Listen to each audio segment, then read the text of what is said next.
Bonjour à tous les frères et sœurs en Jésus-Christ dans le monde entier, que ce soit en Asie, que ce soit en Amérique, que ce soit en Europe, en France, en Afrique, dans tous les coins du monde entier, quel que soit le lieu où vous trouvez. Nous allons partager un thème sur Jésus-Christ, c'est le pain de vie. Avant de commencer notre message, prions frères et sœurs. Père, merci pour ta grâce, merci pour ta intelligence, merci pour ta sagesse par ton Saint-Esprit. Merci de nous conduire par ton Saint-Esprit dans ton message pour que nous soyons édifiés, fortifiés, encouragés, enracinés en ton Fils Jésus-Christ pour la vie éternelle, dans la persévérance jusqu'à la fin, dans le nom de Jésus-Christ. Amen. Nous allons prendre nos Bibles dans l'évangile de Jean chapitre 6 à partir du verset évangile de Jean chapitre 6 à partir du verset 26. 26. Je fais la lecture. Jésus leur répondit, en vérité, je vous le dis, vous me chercherez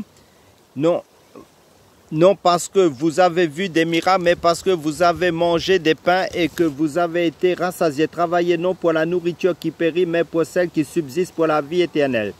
Et que le Fils de l'homme vous donnera, car c'est lui que le Père, que Dieu lui-même a marqué de son sceau. Ils lui dirent, que devons-nous faire pour accomplir les œuvres de Dieu? Jésus leur répondit, l'œuvre de Dieu, c'est que vous croyez en celui qui l'a envoyé. Quel miracle fais-tu donc, lui dit-il, afin que nous le voyions et que nous croyions en toi? Que fais-tu? Nos pères mangeaient la manne dans le désert selon ce qui est écrit. Il leur donna le pain du ciel à manger. Jésus leur dit, en vérité, je vous le dis, Moïse ne vous a pas donné le pain du ciel, mais mon Père vous donne le vrai pain du ciel, car le pain de Dieu, c'est celui qui descend du ciel et qui donne la vie au monde. Ils lui dirent, Seigneur, donne-nous toujours ce pain. Jésus leur dit, je suis le pain de vie. Amen. Celui qui vient à moi n'aura jamais faim, et celui qui croit en moi n'aura jamais soif. Mais je vous l'ai dit, vous m'avez vu et vous ne croyez point.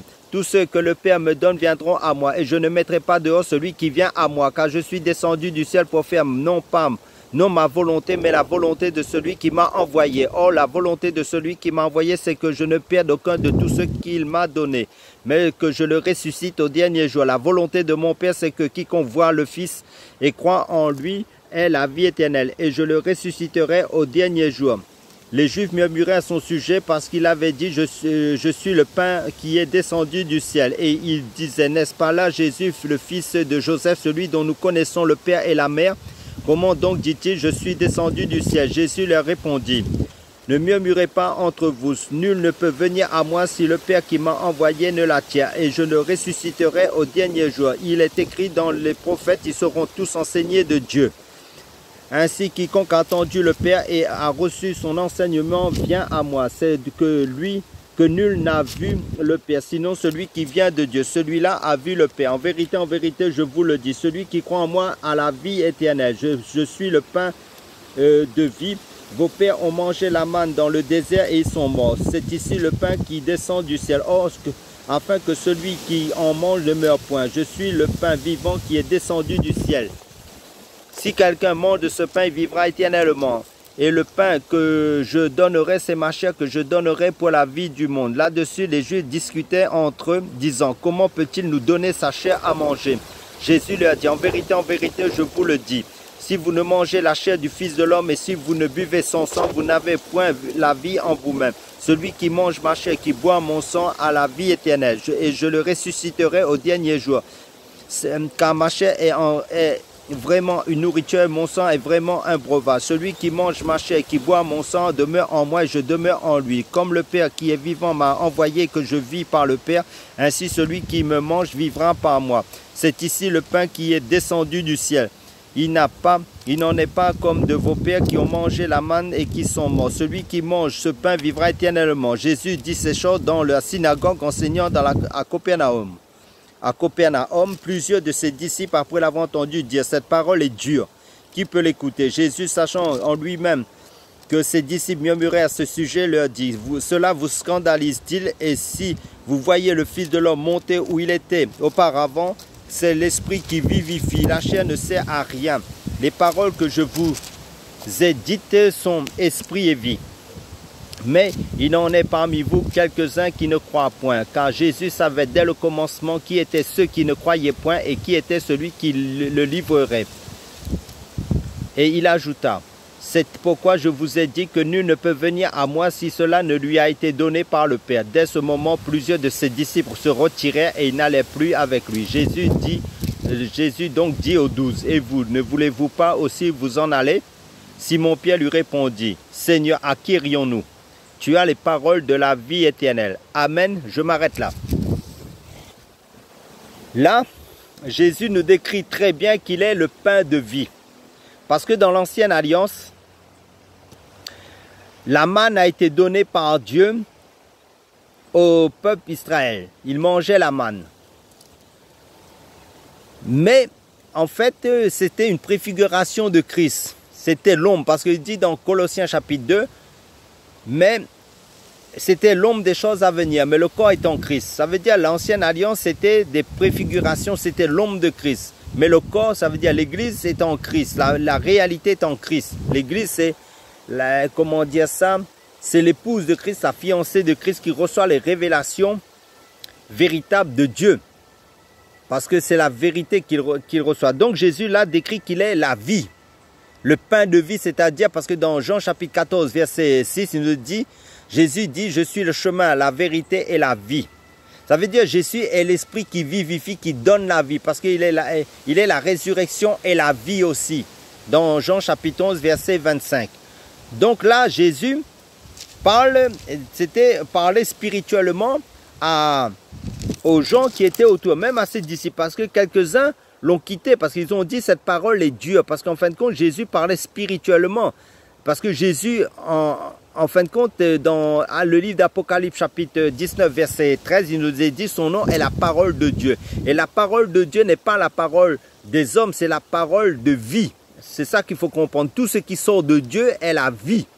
Donc, parce que dans le livre de Matthieu chapitre 4, verset 4 et dans l'évangile de Luc chapitre 4, verset 4, il dit « L'homme ne vivra pas seulement de pain », c'est-à-dire biologiquement la nourriture physique pour le corps physique, mais l'homme vivra de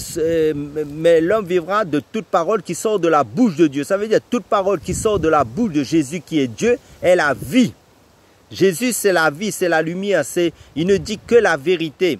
Parce qu'il n'y a aucun mensonge qui sort de la bouche de Dieu, il n'y a que la lumière. Ça veut dire toute parole qui sort de Dieu, si nous la saisissons, c'est la vie qui nous communique, qui nous donne la vie. Ça veut dire il est le créateur, il est la vie, il crée par la parole, par son esprit qui agit.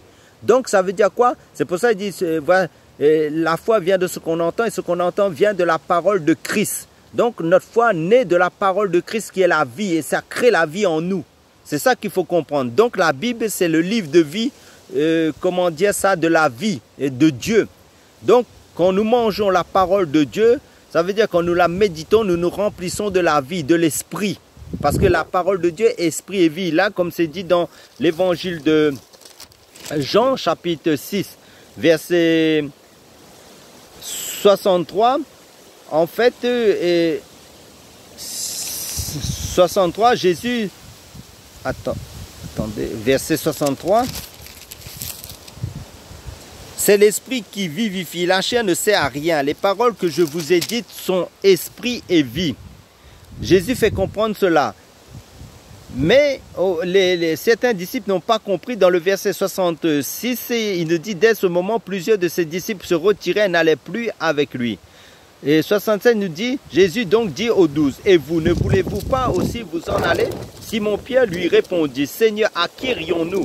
Tu as les paroles de la vie éternelle. Et nous avons cru et nous avons connu que tu es le Christ, le Saint de Dieu.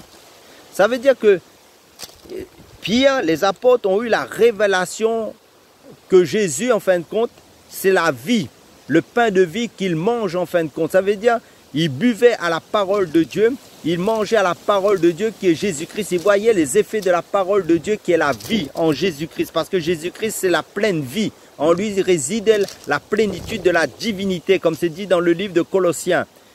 Donc Dieu marchait sur cette terre et tout ce qui sortait de Dieu, en fin de compte, c'était la vie. Parce que quand nous regardons la nature, quand nous regardons le ciel, les étoiles, la terre, tout ça là, c'est Dieu qui a donné la vie. Même les hommes que nous côtoyons chaque jour, la vie qui est en eux, Dieu leur a donné la vie, le souffle de vie. Donc Dieu peut reprendre la vie, il met la vie dans les êtres humains et dans les animaux. Il n'y a que la vie en Dieu. Et la parole de Dieu, c'est la vie. C'est ça la révélation de Dieu, de la vie en fait. Donc, pour revenir prenons Ésaïe chapitre 55. Le livre d'Ésaïe.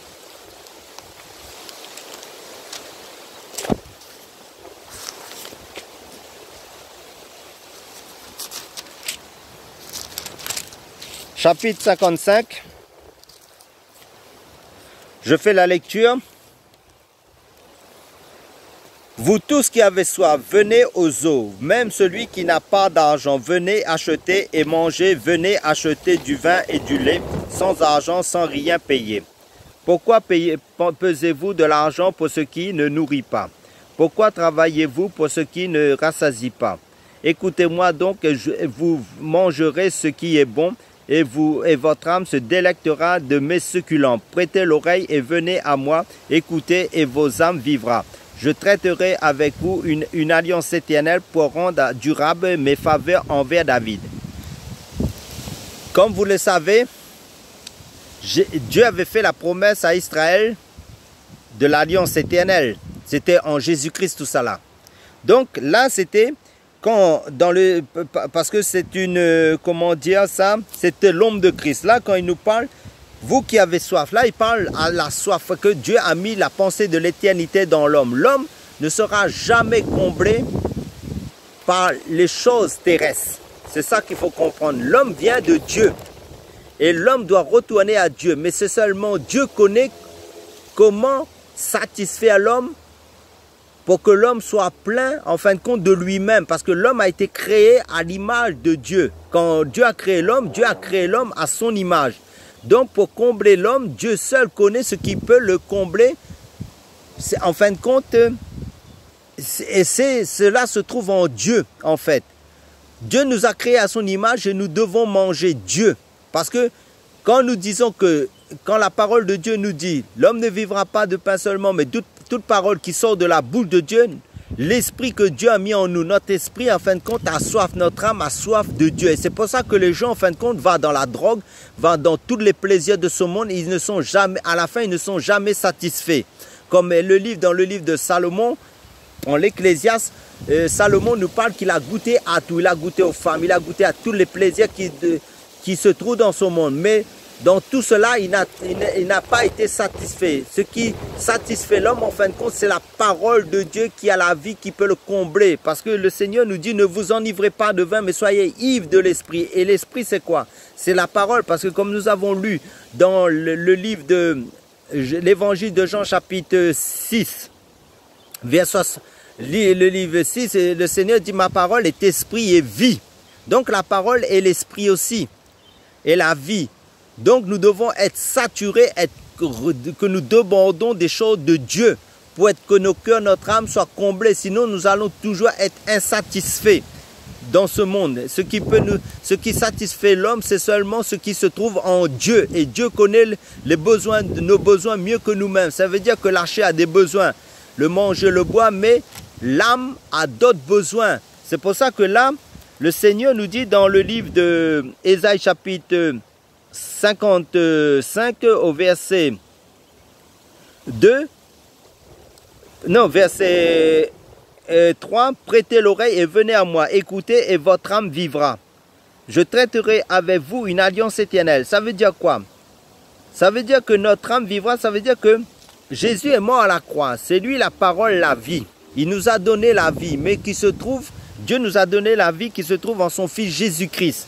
Donc nous devons manger les paroles de Christ, qui est la parole du Père même, pour que notre âme vive. Parce que c'est pour ça que le Seigneur nous dit dans le livre de Marc, l'évangile de Marc, que sert-il un homme de gagner tout le monde s'il perdait son âme? Que donnerait un homme en échange de son âme? Parce que Dieu a fait une alliance éternelle avec les hommes par le sacrifice de son Fils Jésus-Christ. Mais l'homme doit accepter Jésus-Christ en tant que son sauveur et son Seigneur, pour que son âme soit sauvée. Donc, parce que le sang saint de Christ qui a été pur, sans tache, sans défaut, a été versé pour le salut de l'humanité. Mais l'homme doit accepter Jésus-Christ et le connaître dans sa parole. Ça veut dire se nourrir de la vérité, de la parole de Dieu qui est la vie, de Jésus-Christ. Parce que tout ce qui est en Jésus-Christ, c'est la vie. Parce que Dieu veut que tous les hommes soient sauvés, parviennent à la connaissance de la vérité. Et selon le livre de Timothée, et la vérité, c'est Jésus-Christ. Parce que la parole de Dieu nous dit dans l'évangile de Jean chapitre 17 verset 3, « Or la vie éternelle, c'est qu'ils te connaissent, toi le seul vrai Dieu, et celui que tu as envoyé, Jésus-Christ. » Car le salaire du péché dans Romains, dans le livre de Romains chapitre 6 verset 23, il nous dit, « Or le salaire du péché, c'est la mort, mais le don gratuit de Dieu, c'est la vie éternelle en Jésus-Christ. » Amen, alléluia. Et cette vie éternelle se trouve en Jésus-Christ. Et sa parole est éternelle aussi. Parce que si vous allez dans 1 Pierre, ou je pourrais donner aussi l'évangile de Matthieu, le ciel et la terre passeront, mais la parole de Dieu ne passeront point, en fait. Et si vous allez dans le mieux pour comprendre le 1 Pierre,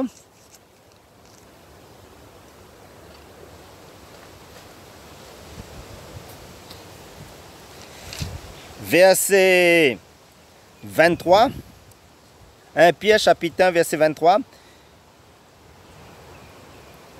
ayant purifié vos âmes en obéissant à la vérité, pour avoir un amour fraternel sincère, aimez-vous ardemment les uns les autres de tout votre cœur, puisque vous avez été régénérés non par une semence corruptible, mais par une semence incorruptible, par la parole vivante et permanente de Dieu, car toute chair est comme l'herbe et toute sa gloire comme la fleur de l'herbe.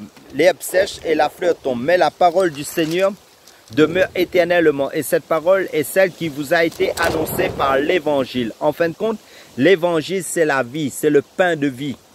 C'est Jésus-Christ en fait. C'est ça qu'il faut comprendre. Ça veut dire la parole de Dieu, de Genèse à Apocalypse, nous décrit Jésus-Christ. Et Jésus-Christ dans l'ancienne alliance était un mystère. Dans la nouvelle alliance, Jésus-Christ s'est révélé. Parce que dans le livre de Colossiens chapitre 1 verset 26, il nous dit, Jésus-Christ est le mystère caché de tous les temps, mais révélé de tous les temps et de tous les âmes, mais révélé maintenant à ses saints à qui Dieu a voulu faire connaître quelle est la glorieuse richesse de ce mystère, savoir Christ en vous, l'espérance de la gloire. C'est lui que nous annonçons, en fait, afin que tout homme arrive à la perfection par la parole de Dieu, soit édifié, bâti en Jésus-Christ. Si vous allez dans ce livre, vous allez voir dans le livre de Colossiens, pour repréciser ce que je viens de dire. Colossiens, chapitre 1, verset 26. Je fais la lecture. Pour ceux qui noteraient, prendraient des notes. Le mystère de tout homme et dans tous les âmes est révélé maintenant à ses saints. Dieu a voulu faire connaître la glorieuse richesse de ce mystère parmi les païens, savoir Christ en vous, l'espérance de la gloire. Amen. Alléluia. C'est lui que nous annonçons, exhortons tout homme et instruisant tout homme en toute sagesse afin de présenter tout homme devenu parfait en Christ. C'est à quoi je travaille en combattant avec sa force qui agit puissamment en moi.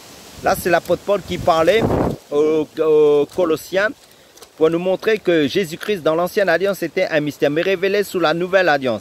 Ça veut dire que la nouvelle alliance nous décrit la révélation de Dieu qui est Jésus-Christ, pour que nous suivions le modèle par excellence qui est Jésus-Christ.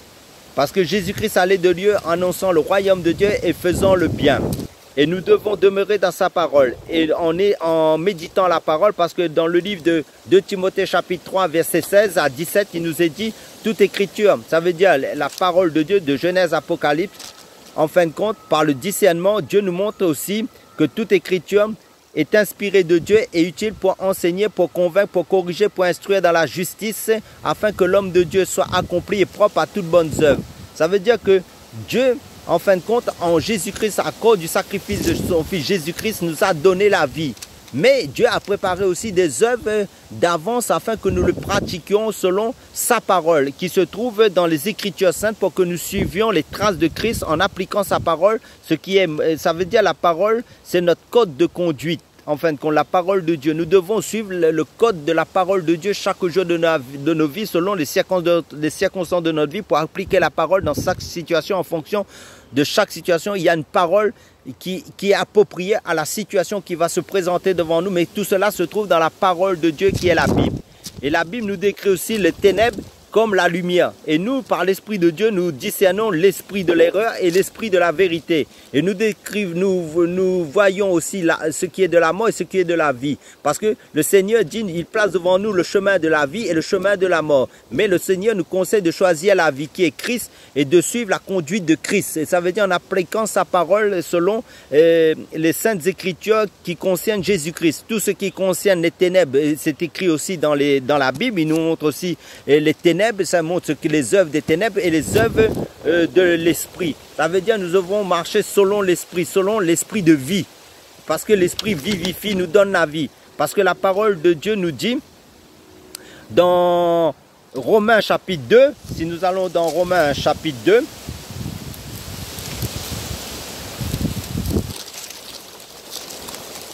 le livre de Romains chapitre 2, au verset 6 à 7, qui rendra à chacun selon ses œuvres.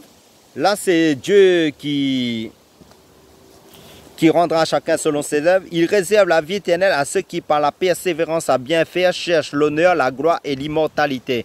Donc, la vie en Christ, c'est une vie dans la vie, dans la persévérance, en appliquant chaque jour la vie de Christ. Ça veut dire la conduite de Christ, la marche de Christ, la vie de l'Esprit. Ça veut dire l'application de la parole de Dieu qui est esprit et vie.